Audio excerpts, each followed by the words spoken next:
Mūsų karta pirmoji, supratusi, kaip iš lėto kenkiame gamtai. Ir vienintelė, žinanti, kad dar yra laiko ją išsaugoti. Apsaugokime mūsų visų ateitį. Ergo. Nepraleiskite laiko veltui. Nauji kino festivaliuose kritikus ir žiūrovus sužavėję filmai. Elito kinas. Ketvirtadienio vakarais per LRT+.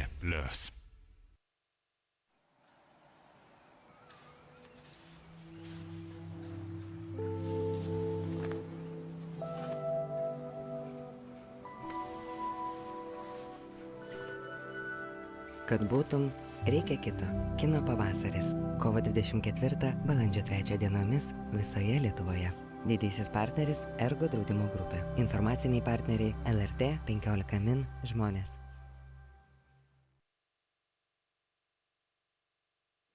Labas. Hello everyone and welcome to Kino Pavasaris.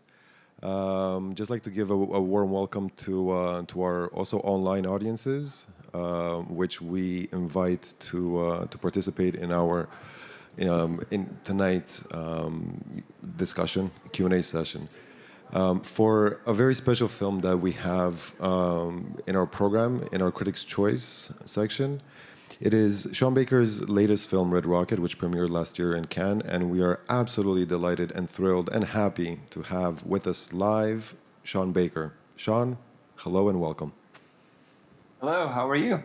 It's great to be here. I wish I was there first. I was going to say everybody was really looking forward to having you once again come back to Lithuania, but we're happy to have you nevertheless like this. Yes, definitely. But in the future, definitely. I love the festival, and I can't wait to come back. So Red Rocket. Let's begin by kind of first of all, it doesn't feel like a film that is a COVID film, and yet it is a COVID production. If you can just basically tell us a bit about that. Sure. This is a COVID film, not only because we shot during COVID, but we shot because of COVID. I was working on another film after Florida Project for quite some time. It was a bigger film that couldn't be shot safely during a pandemic. So when the pandemic hit and we realized that film was put on hold for a while, we pivoted to an idea that we had sitting on the back burner for a while. So that's how Red Rocket came about. But going into Red Rocket, though, I said I don't want this film to in any way show signs that it was shot during COVID. So it was sort of like a goal that we had, that there wasn't going to be a trace of COVID. So so and we just we went about doing it that way. Yes. Yeah. But can you tell us how the idea for Red Rocket came about? I mean, I know that you've been working with Chris Bergosh for a very long time, and some of the research material that kind of came out of Starlit worked its way into Red Rocket. Yeah, that's exactly how it worked. Chris really he introduced me to a couple of these men that inspired the character of Mikey.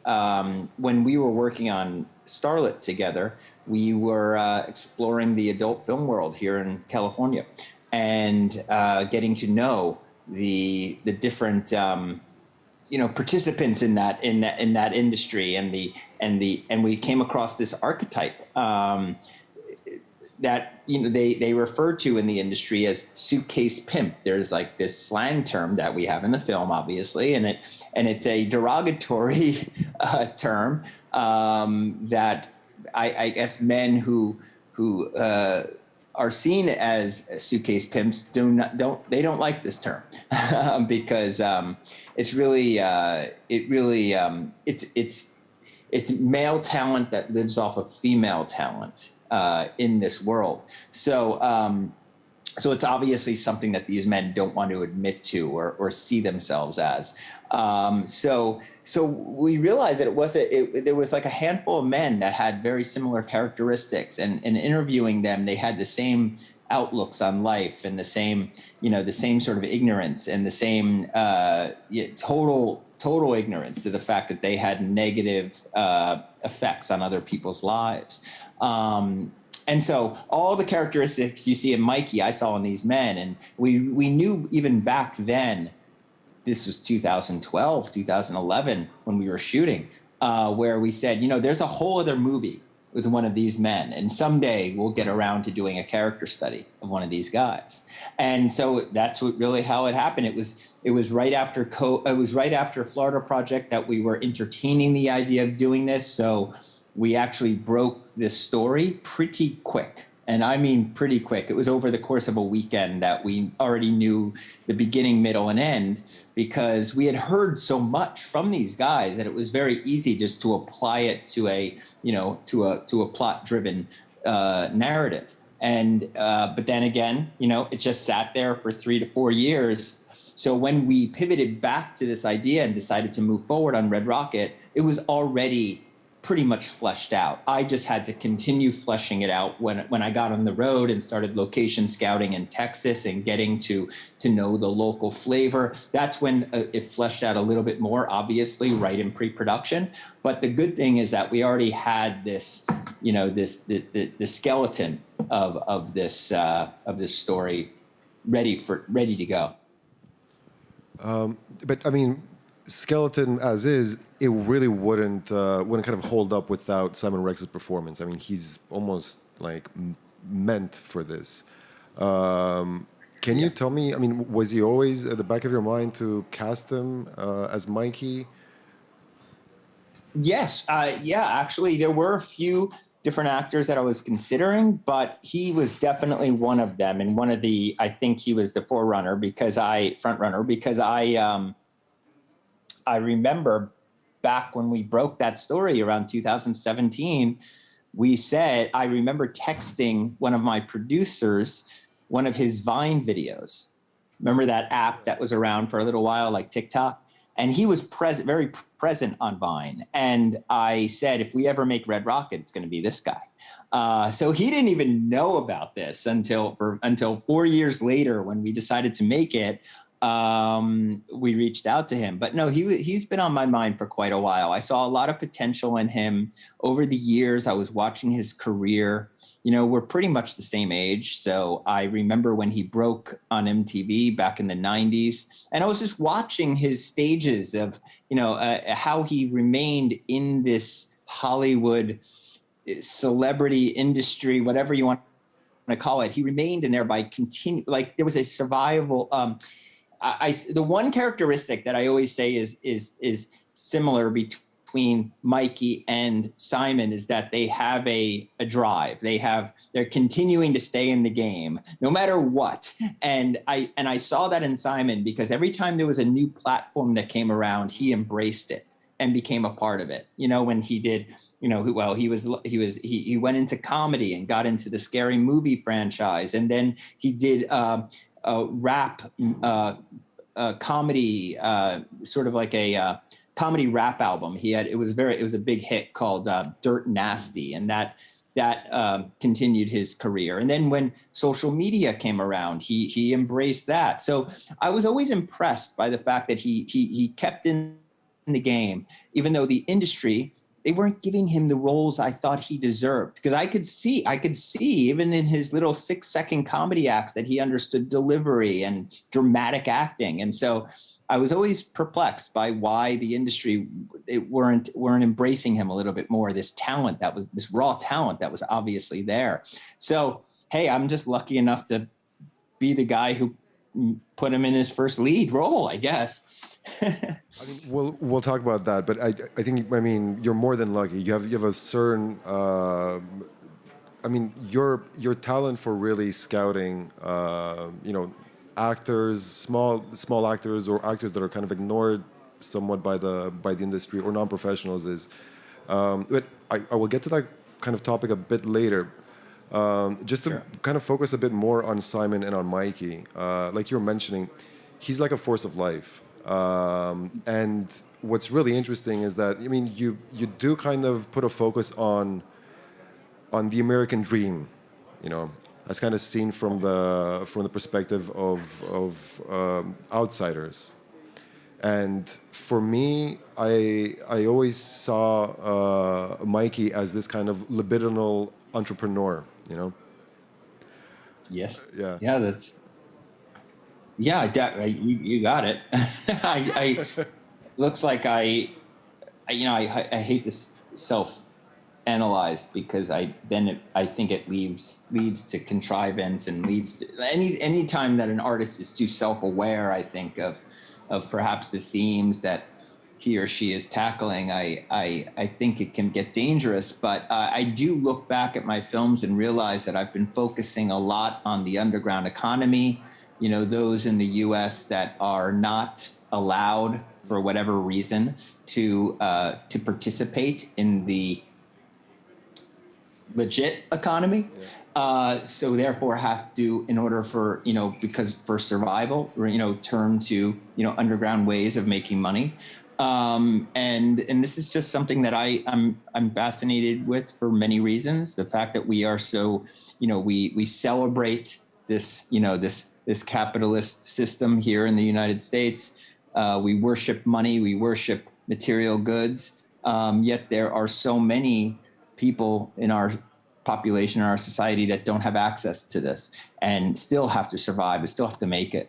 And I think that these stories, we don't really, well, for me, I don't see a lot of these stories being told. You know, I think we sort of shy away from that, or perhaps Hollywood is more into just this celebration of, you know, of monetary success. And also we're fascinated with our cities. You know, we're fascinated with our metropolitan areas, our cosmopolitan areas, and we don't really get to see outside of those, at least in my opinion. So I think that's part of the reason I also tackle these subjects.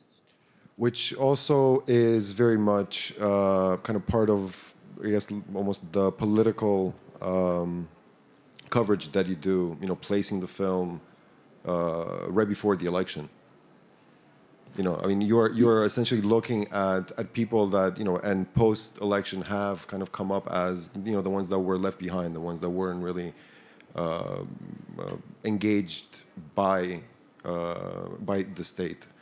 But most Hollywood, like you mentioned, you know, essentially also stigmatizes. So while they celebrate success and personal victories, they also tend to stigmatize the, you know, the exact kind of qualities and ways of life that are very true to America. But you don't do that. And I think you and Chris actually come up with incredibly charismatic and deeply human characters. And I wanted, in this kind of long rant, to ask how you constructed the character of Mikey, because he's like the perfect anti-hero. And very often in the film, you kind of go with him and you want him to succeed, and yet, you know, at other moments, you totally kind of undercut that for us, where we realize also how you know, how much of a schemer he is, and like the moment when Lexi actually reaches out to him just as their, you know, kind of domestic relationship is starting to find some ground, at least from her perspective, and she brings up something that you hinted at, but you bring in that scene. I'm talking about the bedroom scene where she talks about her son. Yes. And yep. And he just, I mean, you totally kind of show a totally different side, a much darker side of Mikey. So I wanted to ask how you construct characters to kind of give them this really rich nuance, while also being very, you know, also very light for the audience, you know? Well, it's really just about being honest with the characters, you know, being honest. If we're going to be trying to make our characters human, then it's okay to embrace the flaws, embrace sometimes the moral gray. I think that's what makes us human.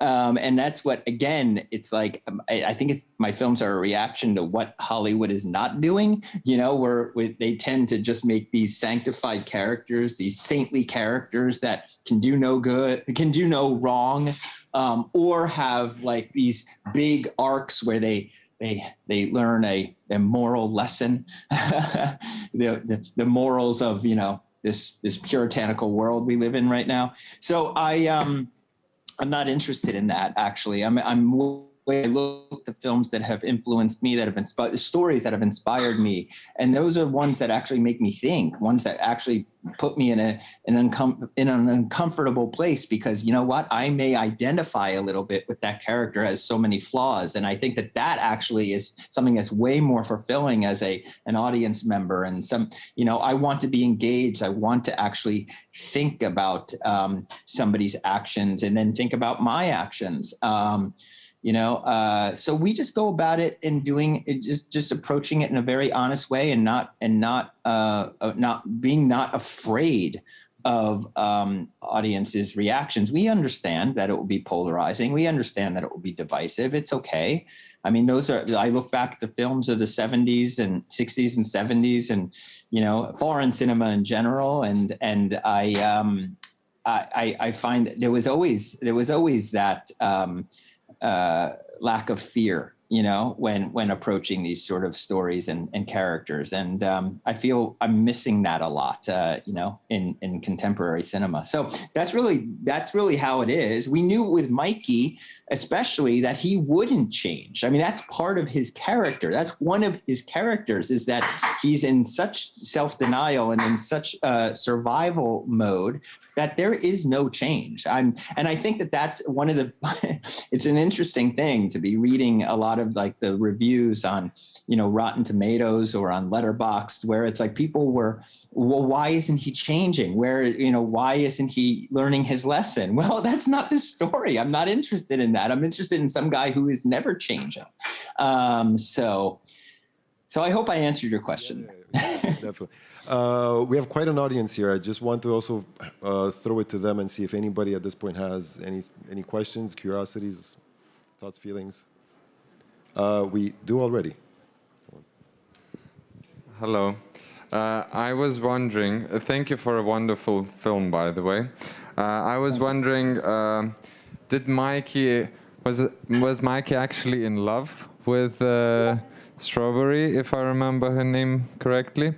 Or was it trying to benefit from her youth and beauty and everything, or was it maybe a mix of that? Thank you. I think human behavior, it's always a mix. It's always complex. There's a little bit of everything. To say that he was just complete, I think there may have been, I don't know. Again, this is like, I'm just, it's also up for you to interpret. I do obviously see Mikey as, a user. He's obviously seeing potential in her, to help him, but he's obviously physically attracted to her. There's an infatuation, and then he likes hanging with her. So, I am not going to get that far into his head, whether there's love there or not. But yeah, so that's all I'm going to say on that subject. Anybody? Sorry, I like, obviously if I give you too much of my opinion, I think I'm preaching. So I've intentionally set this film up in all of my films. I set this up for a lot to be interpreted, and that's something that, even though I know that rubs people the wrong way sometimes, it's how I would like it to be. Yeah. Fair enough. Anybody else? Yes, we do in the back.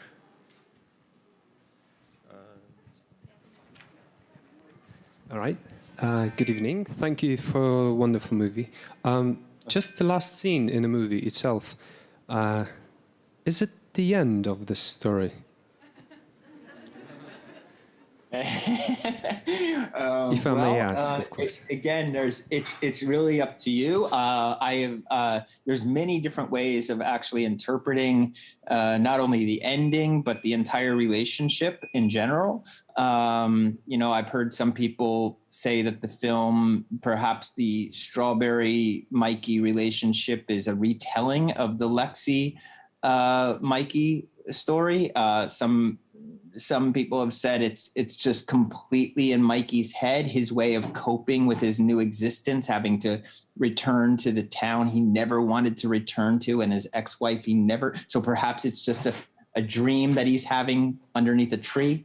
There's different ways of seeing it. So when we get to that ending, it's more about just saying giving you a literal ending would have been very easy for me. It would have been easy for you. I don't think it would have been very satisfying. I think that instead, allowing it to be open-ended where you can write your own ending is actually, I think, more fulfilling as an audience member, at least if I was in that position. But I also see it as my way of finally taking and this is where it gets a little, obviously a little bit risky in 2022, but to embrace the male gaze, to embrace Mikey's gaze. Even though it might put the audience in a very uncomfortable place, I'm getting into his head at that point. And whether or not that's fantasy or whether that's how he sees Strawberry or how he sees his future, that's really up to you. But I'm really just, at that point, we decided about 2 weeks out of production. It was written. We had some literal endings, just so you know. We had some literal endings, but they weren't satisfying to me. And it was about 2 weeks out from production. We already found this beautiful house. We knew the ending was going to take place outside of this house. And I said, you know what? I'm going to go for something that's way more that can be interpreted, something that's up for interpretation, that is, and allow us to really get into that, see that last moment through the eyes of Mikey. I mean, in a sense, it's almost like you just showed us just another episode in Mikey's life. He will continue doing this, but in fact, what's more important is that you're actually showing us an episode in which we look at the people that he's impacting. And his life is very cyclical, definitely. But if you think about it, it's really about this moment in Lexi's life where he comes back in. And it's more Lexi's story than almost any other story, any other person's story. It's really, this other chapter in Lexi's life where she's unfortunately affected by this man yet once again. Yeah. And in fact, it's those female characters that actually end up coming out as not necessarily winners because they have been affected by Mikey, but they're the ones who I believe have the most agency over their lives, and they're the ones who actually kind of tell them to basically get the hell out. Lexi, Lee, and a character and rather an actress that I really want to talk about, which is Judy Hill. Yeah. So I just want to talk to you about, because I mentioned this at the beginning, your work with non-actors, and really how do you find them? June, Lonnie, and of course Judy Hill, who maybe I hope some of us know from Roberto Minervini's fantastic "What You're Gonna Do When the World's on Fire." Yes, that's how I found her. I know Roberto Minervini. I'm also a big fan of his work. I think you can actually see some of his work in Red Rocket, meaning in the influence, not just what you're going to do when the world's on fire, but also the other side, the documentary he made previous to that. Judy Hill just caught my attention because she had such a persona, such a physicality. She had such a presence that I called up Roberto and I said, do you think she can take on like scripted lines? Do you think she can be in a fiction narrative? And he said, yeah, totally. She's already a performer. She was a lounge singer. She was trying to get her lounge in New Orleans her club, or off the ground in New Orleans. That's what that documentary was about. So she was already, I think, used to being in front of audiences. So that helps a lot. So yes, that was how we found Judy. And then the other actors, we, a lot of chance, serendipity. I do my own street casting, so I always keep my eyes open for fresh talent and people who just have that instantaneous impact on me, where it's I look at them and I say I want to watch them on the big screen for 2 hours. That's how it happened. So then there's the whole process of, the awkward moment where you're like, we're independent filmmakers. Would you ever consider being in a film? And, it used to be easier because it used to be with physical media, you used to be able to just give a DVD and say, we made this. But now it's a little bit harder. You have to say, Google us. But we were lucky. And in every case, Lonnie, who is played by Ethan Darbone, we found him while location scouting the restaurant that we shot the interview sequence in the beginning of the film. He just made an instant impression on me because he was a chief chef in this restaurant, and he happened to come into the interview we were interviewing the manager. Talking to the manager. And he just came right into the office and complained about some shrimp that had to be defrosted, and there wasn't going to be enough time to defrost the shrimp by lunch or something. And he stormed out, and he made such an impression that I turned to the manager and I said, "Who's that guy? I want to talk to that guy." And so then we talked to him, and we realized that he's a cinephile himself and loves horror films and has a big Chucky doll tattooed on his back, Child's Play, And so we were already having that film geeky talk, and we offered him the role. As simple as that. And he was amazing. And I really feel like if he wants to, and if the industry accepts him, he could easily parlay this into something else, because his skill is already on the level of most professional actors I've worked with. And the same with June, Brittany Rodriguez, who plays June in the film. She's already on a level where she's already made a short film after this. Somebody has been writing a feature for her. So my hope is that, she's able to parlay this. She was found because we were location scouting, and we were driving around a block and in Port Arthur, Texas, outside of Houston. And we saw her walking her Chihuahua dog, her Chihuahua. I love Chihuahuas. So I said, hey, that's an interesting image.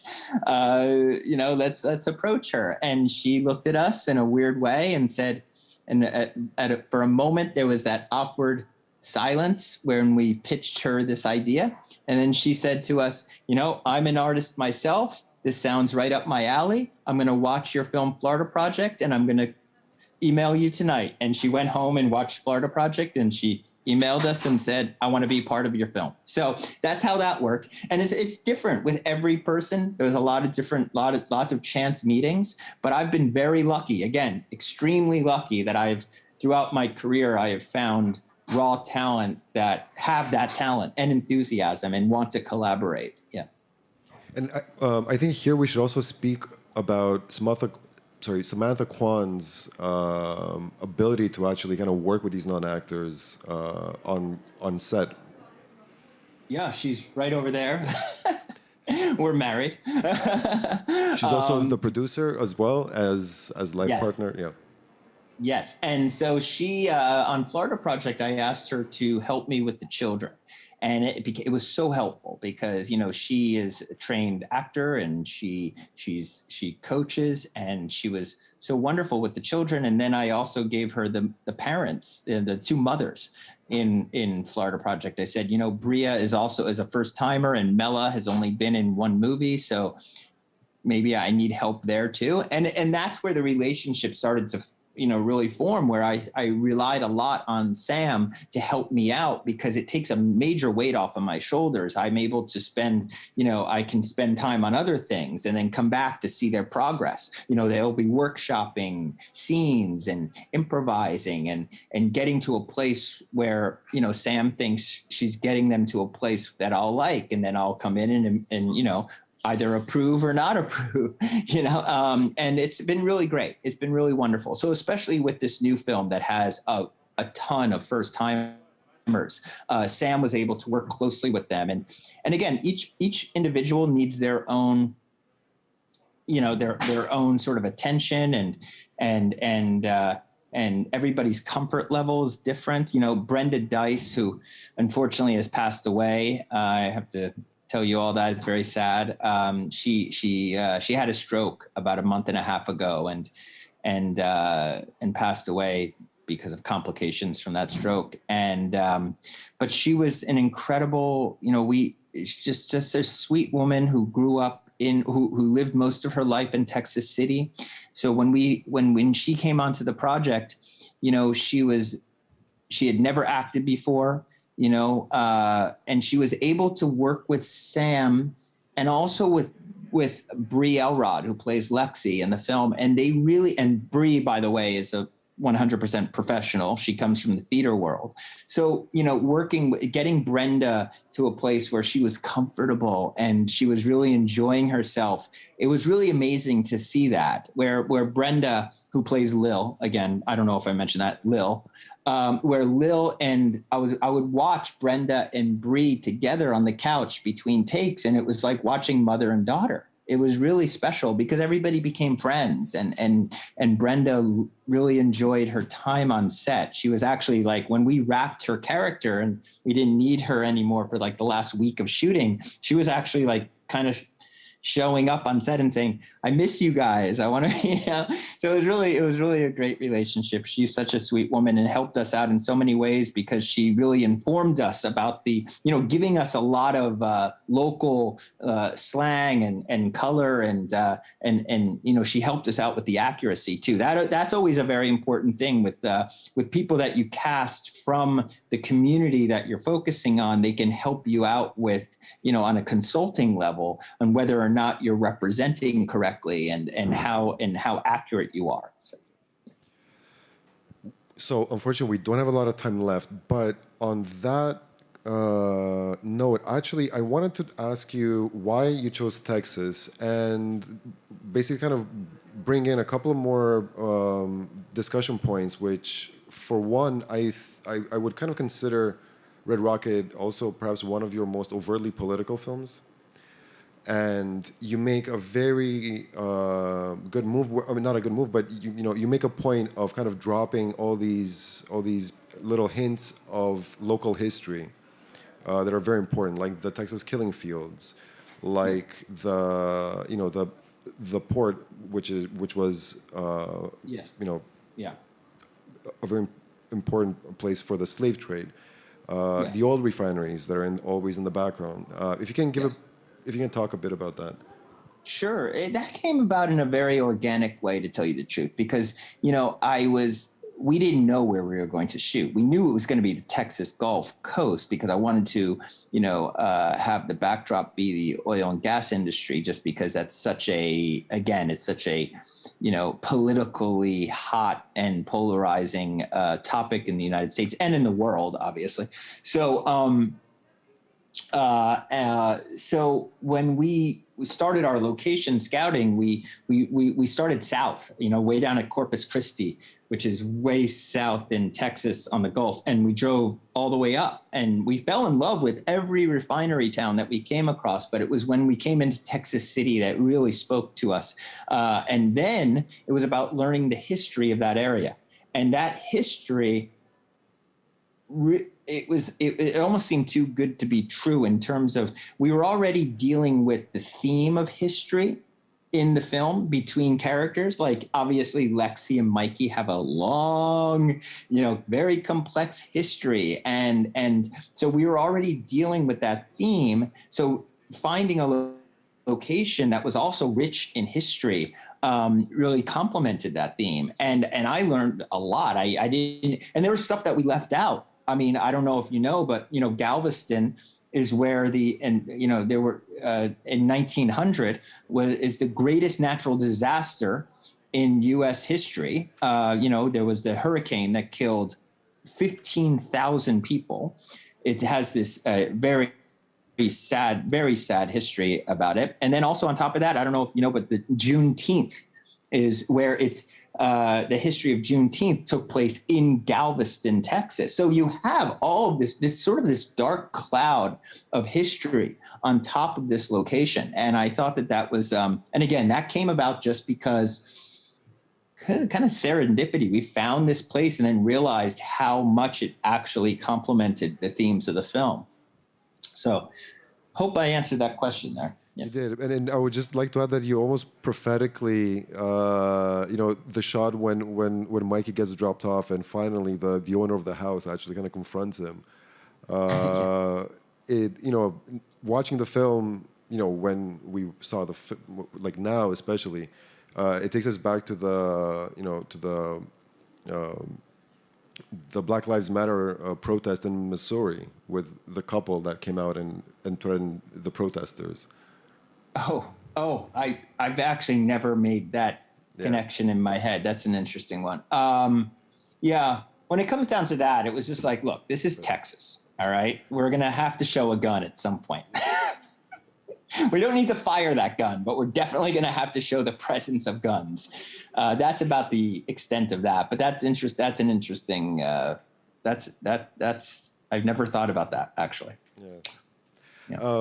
So we will have to end the Q&A here, but I will nevertheless still ask one last question, because the theme for this year for the festival is to exist, you must coexist.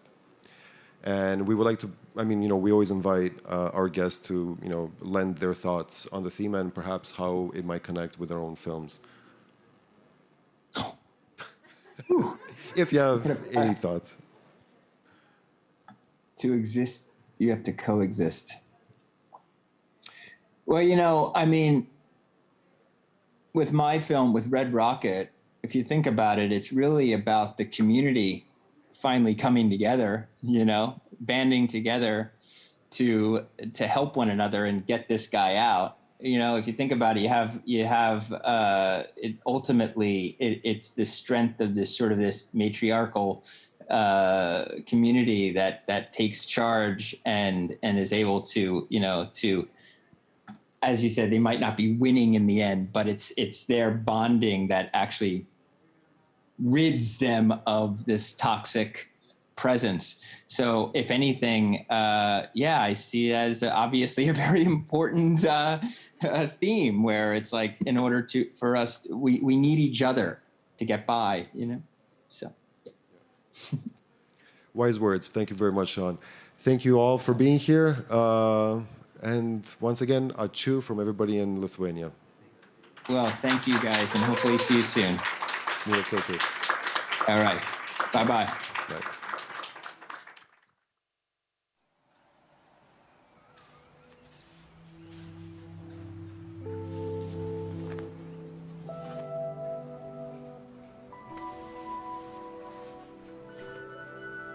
Kad būtum, reikia kito. Kino Pavasaris. Kovo 24, balandžio 3 dienomis visoje Lietuvoje. Didysis partneris Ergo draudimo grupė. Informaciniai partneriai LRT 15 min žmonės.